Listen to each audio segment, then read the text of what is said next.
The ocean, vast, endless, and unforgiving. It covers more than 70% of our planet. It hides worlds we can scarcely imagine.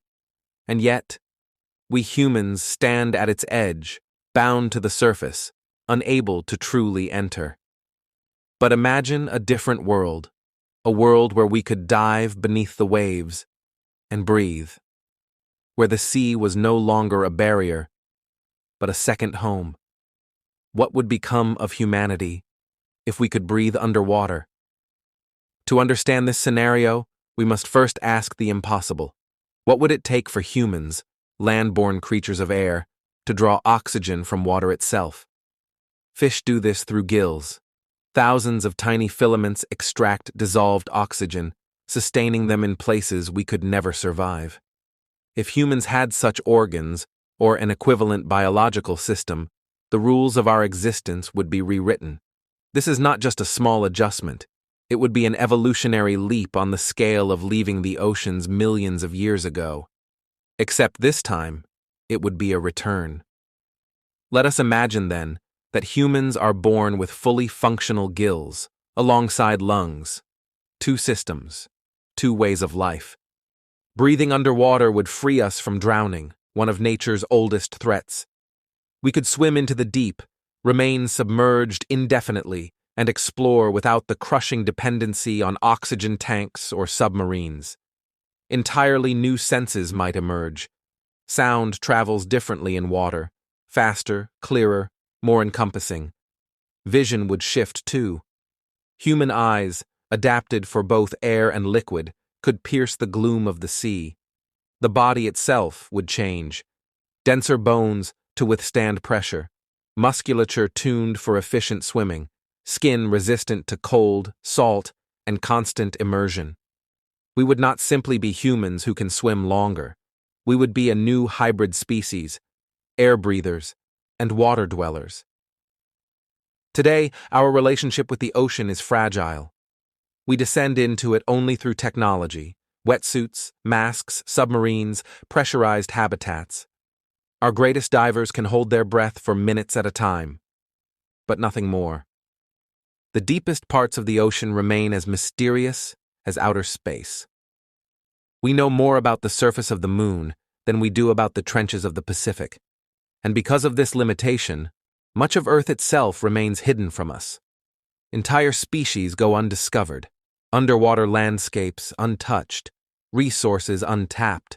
But if humans could breathe underwater, the divide would vanish. The ocean would cease to be a frontier, and instead become a new realm of civilization. So let us walk through it, step by step. At first, the consequences are biological. Children would learn to swim as easily as they learn to walk. Rivers and lakes would no longer be hazards. Coastal cities would flourish, extending not only along shorelines, but beneath them. Next comes exploration. Divers could descend without fear of running out of air. Scientists could live underwater for months, even years, without bulky equipment. The mysteries of the ocean floor, shipwrecks, ruins, ancient fossils, would finally be within reach. Then, the balance of power changes. Oceans hold vast reserves of minerals, oil, and untapped food sources. With underwater breathing, humanity would compete directly with nature for control of these spaces.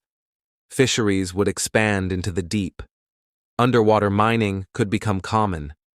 The very fabric of marine ecosystems would be disrupted, and conflict would follow. Nations would no longer battle for land alone.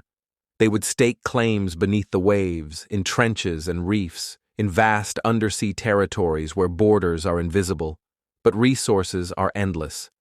But there are darker consequences still.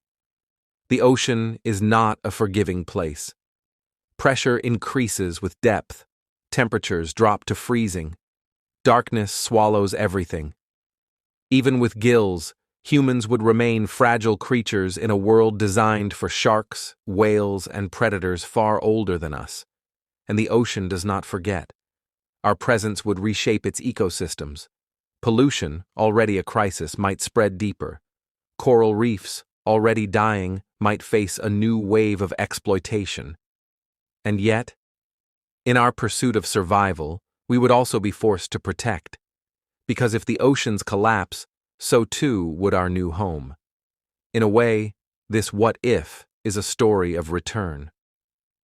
400 million years ago, the first fish crawled from the sea onto land. Their descendants evolved lungs, limbs, and the ability to survive in air. That evolutionary leap made us possible. But if we developed gills once again, humanity would straddle both worlds, land and water. We would be amphibious on a scale no mammal has ever achieved. History itself would change. Ancient civilizations might not have feared the sea, but embraced it. Atlantis, a myth of a city beneath the waves, could have been real. Wars, trade, migrations, all reshaped by a humanity that never feared drowning. Our myths would be different. No mermaids, no sea monsters beyond reach. For we would have been the sea people from the beginning. So, what would happen truly if humans could breathe underwater? We would expand our dominion across two realms. We would learn the secrets of the deep. We might build cities beneath the waves, glowing domes connected by tunnels, entire nations rising in silence below the surface. But this gift would come at a price, because the ocean is not empty. It is alive, immense, and delicate. To live within it would demand balance or destruction. This scenario is not only a dream of freedom, it is a warning. Because even without gills, our actions already shape the oceans. Rising seas, warming waters, dying reefs. We have altered the tides more than we realize.